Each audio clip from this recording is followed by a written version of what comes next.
বিশ্ব সংবাদে আপনাকে স্বাগত। শুরুতেই জানাবো হাতে পাওয়া সর্বশেষ আন্তর্জাতিক সংবাদের শিরোনাম, পরে বিস্তারিত।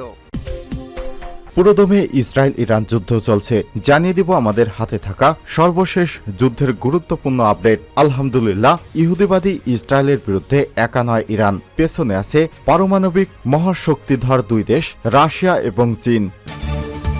এরপর জানিয়ে দিব ইরানের উপপররাষ্ট্রমন্ত্রী ইসরায়েলকে হুঁশিয়ারি দিয়ে বললেন, হামলা করলে সেকেন্ডের মধ্যে ইসরায়েলকে উড়িয়ে দেয়া হবে। তিনি বলেছেন, ইসরায়েল যদি ভুলেও ইরানের দিকে আবার হামলা চালায়, কয়েক সেকেন্ডের মধ্যে ইহুদিবাদী ইসরায়েলকে উড়িয়ে দিবে ইরান। এ সময় তিনি বলেছেন, প্রথমবারে হামলার জবাব দিতে 12 দিন অপেক্ষা করতে হয়েছে, কিন্তু এবার 12 সেকেন্ডে ইসরায়েলকে ধূলিসাৎ করে দেয়া হবে। এরপর জানিয়ে দিব ইসরায়েলকে সহায়তা করায় সরকারের উপর ক্ষেপেছে জর্ডানের সাধারণ জনগণ। ইরানের মাটি থেকে প্রথমবারের মতো 2300 কিলোমিটার পাড়ি দিয়ে ইহুদিবাদী ইসরায়েলে হামলা চালিয়েছে ইরান। এই হামলায় 300-রও বেশি ড্রোন এবং ক্ষেপণাস্ত্র ছোড়া হয়েছে, তবে এগুলোর বেশিরভাগই ইসরায়েলে পৌঁছানোর আগেই ভূপাতিত করেছে বিভিন্ন শক্তি। এর মধ্যে মুসলিম রাষ্ট্র হয়ে জর্ডানের সরকার ইরানের অনেক ক্ষেপণাস্ত্রই জর্ডানের আকাশ থেকে ধ্বংস করেছে। এর জেরে পেছে ওই দেশের সাধারণ জনগণ, তারা জর্ডানের সরকারের পদত্যাগ চাইছেন। এবং সর্বশেষ জানিয়ে দিব ইরানের প্রধানমন্ত্রী রাইসিকে যে প্রতিশ্রুতি দিলেন রাশিয়ার প্রধানমন্ত্রী ভ্লাদিমির পুতিন। তেহরান ও তেল আবিবের মধ্যে যুদ্ধ অবস্থায় নতুন মোড় নিয়েছে মধ্যপ্রাচ্য উত্তেজনা। ইসরায়েল ইরানের ক্ষেপণাস্ত্র এবং রকেট হামলার পরিপ্রেক্ষিতে এবার ইরানের প্রেসিডেন্ট ইব্রাহিম রাইসিকে টেলিফোনে রাশিয়ার প্রেসিডেন্ট ভ্লাদিমির পুতিনের সঙ্গে কথা বলেছেন। আলাপে ইরানের প্রেসিডেন্ট ইব্রাহিম রাইসিকে সংযত থাকার আহ্বান জানিয়েছেন রাশিয়ার প্রেসিডেন্ট ভ্লাদিমির পুতিন এবং তাকে যে কোনো পরিস্থিতিতে সহায়তার কথা জানিয়েছে রাশিয়ার প্রেসিডেন্ট ভ্লাদিমির পুতিন। প্রিয় দর্শক, এতক্ষণ শুনছিলেন সংবাদ শিরোনাম, এবারে বিস্তারিত।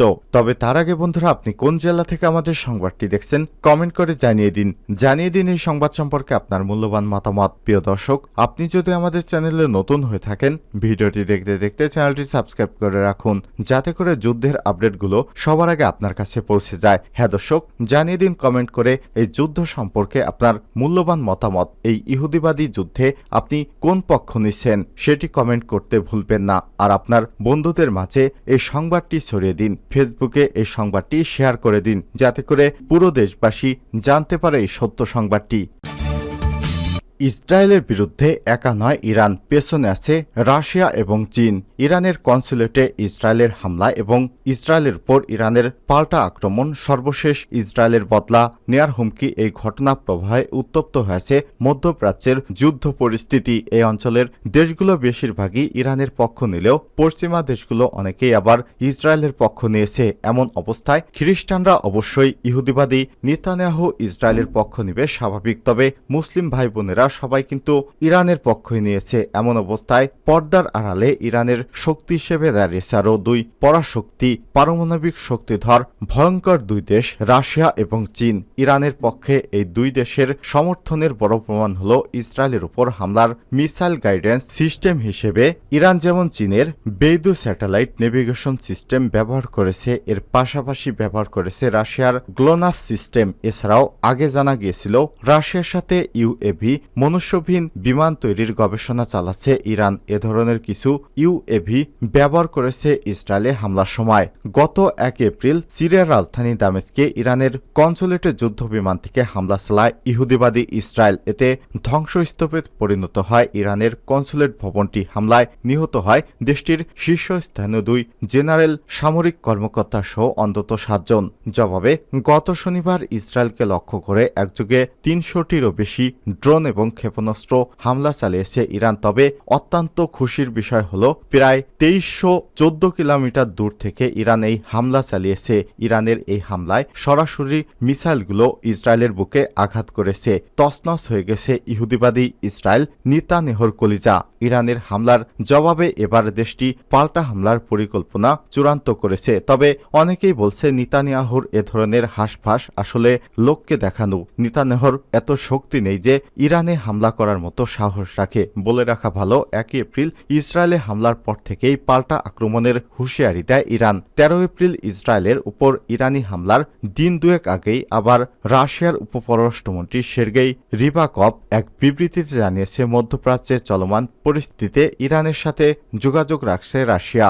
ইসরায়েলের সাথে পশ্চিমা দেশগুলোর আতাতের ফলেই অশান্তি তৈরি হয়েছে এমন ইঙ্গিত দিয়েছিলেন তিনি। রাশিয়ার এই কর্মকর্তার বক্তব্যে বোঝা যায় ইরানের পাশে আছে রাশিয়া। শুধু তাই নয়, অর্থনৈতিক জোট ব্রিক্স, ব্রাজিল, রাশিয়া, ইন্ডিয়া, চীন, সাউথ আফ্রিকা এর সদস্য হিসেবে গত বছর ইরানকে যুক্ত করেছে রাশিয়া। এই জোটের সদস্য হিসেবেও ইরানকে সমর্থন দিচ্ছে রাশিয়া। শুধু তাই নয়, আরও কিছুদিন পেছনে গেলে দেখা যায় সামরিক প্রযুক্তির ক্ষেত্রে একে অপরের ঘনিষ্ঠ মিত্র হয়ে উঠেছে রাশিয়া এবং ইরান। গত বছর মার্চ মাসে রাশিয়ার এক অস্ত্র প্রস্তুতকারী প্রতিষ্ঠানের আমন্ত্রণে সেদেশে যায় ইরানের 17 সদস্যের এক প্রতিনিধি দল। ফাঁস হওয়া এক গোপন নথি থেকে জানা যায়, ওই সফরে ইরানের সামনে তুলে ধরা হয় এমন সব অস্ত্রের প্রযুক্তি যা রাশিয়া থেকে নিতে ইরানকে উদ্বুদ্ধ করা হয়। সফরের পর রাশিয়া থেকে এসব অস্ত্র আসলেই ইরান কিনেছিল কিনা তা এখনও নিশ্চিত করে বলা যাচ্ছে না। তবে অধিকাংশ বিশ্লেষকই বলছে, ইরান যেহেতু হামলা করেছে, এই সমস্ত অস্ত্র ইরানের ভাণ্ডারে আছে। 2022 সালে ইউক্রেনের বিরুদ্ধে যুদ্ধে রাশিয়াকে ড্রোন এবং ক্ষেপণাস্ত্র সরবরাহ করতে সম্মতি জানায় ইরান। এর বিনিময়ে রাশিয়া থেকে তারা নেয় উন্নত মানের যুদ্ধবিমান এবং আকাশপথে নিরাপত্তার প্রযুক্তি, যার সাহায্যে ইসরায়েল এবং পাশ্চাত্যের দেশগুলোর সাথে হাড্ডাহাড্ডি লড়াইয়ে অবতীর্ণ হতে পারবে মধ্যপ্রাচ্যের এই শক্তিশালী মুসলিম দেশ ইরান। বর্তমান পরিস্থিতিতে রাশিয়ার সাথে ইরানের মৈত্রী এবং আরও গুরুত্বপূর্ণ চোখে দেখার সময় এসেছে। ওয়াশিংটনের গবেষণা প্রতিষ্ঠান হাডসন ইনস্টিটিউটে জ্যেষ্ঠ ফেলো কান কাসাবগুলো বলেন, রাশিয়ার বিমান বিধ্বংসী ক্ষেপণাস্ত্র এবং অন্যান্য প্রযুক্তি যদি ইরান কাজে লাগায়, তবে ইসরায়েল হামলা করলে তাদের দাঁত ভাঙা জবাব দিতে পারবে ইরান। ইসরায়েলে ইরানের হামলার পরই ইরানকে সরাসরি সমর্থন না জানালেও চীন জানিয়েছে, মধ্যপ্রাচ্যের এই উত্তপ্ত পরিস্থিতির উপর নজর রাখছে তারা। দেশটির পররাষ্ট্র মন্ত্রণালয়ের এক বিবৃতিতে বলা হয়েছে, মধ্যপ্রাচ্যের ক্রমশ অস্থিতিশীল পরিস্থিতি নিয়ে তারা গভীরভাবে উদ্বিগ্ন। উভয় পক্ষকেই ধৈর্য ধরার আহ্বান জানিয়েছে চীন। এছাড়াও মধ্যপ্রাচ্যের আঞ্চলিক শান্তি নিশ্চিত করতে বিশ্বকে আহ্বান জানায় তারা।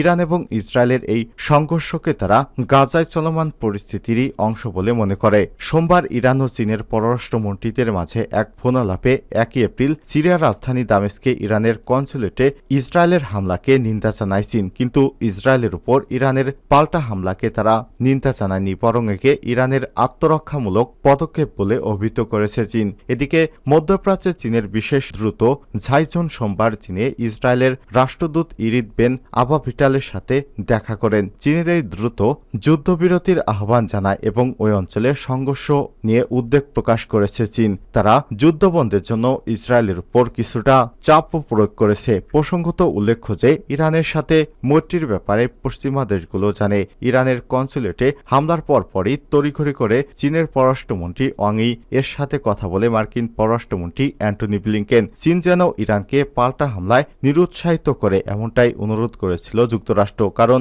ইরান ইসরায়েলের মধ্যে বড় ধরনের সংঘর্ষ এমনকি যুদ্ধ শুরু হলে তার ফলাফল যুক্তরাষ্ট্র বা ইউরোপের কারোর জন্যই ভালো ফল বয়ে আনবে না। কিন্তু চীন সেটি নিষেধ করেনি। চীন বলেছে তাদের আত্মরক্ষার সুযোগ রয়েছে, তাদের নিজস্ব প্রযুক্তি আছে, তারা বিশ্বকে দেখাক যে তাদের হাতেও শক্তি আছে। রাশিয়া ও চীন মিত্র হিসেবে পাশে থাকায় ঠান্ডা মাথায় এবং সূক্ষ্মভাবে ইসরায়েলে হামলা করতে পেরেছে ইরান, এবং হামলা শেষে দেখা গিয়েছে এতে ইরানের যত না আর্থিক খরচে ইসরায়েলের তার থেকে প্রায় 38.5 গুণ বেশি ক্ষতি হয়েছে। শুধু তাই নয়, মধ্যপ্রাচ্যে ইসরায়েল এবং তাদের মিত্র যুক্তরাষ্ট্রের অবস্থান এক ধাক্কায় নড়বড়ে করে দিয়েছে ইরানের এই হামলা। যুক্তরাষ্ট্র ইতিমধ্যেই প্রমোদ গুনছে, জানিয়ে দিয়েছে ইরান আবারও আক্রমণে তারা ইসরায়েলের পাশে থাকবে না। এছাড়াও ইরানের সেনাপ্রধান মোহাম্মদ বাঘেরি জানিয়েছে, ইসরায়েলের সাথে হাত মিলিয়ে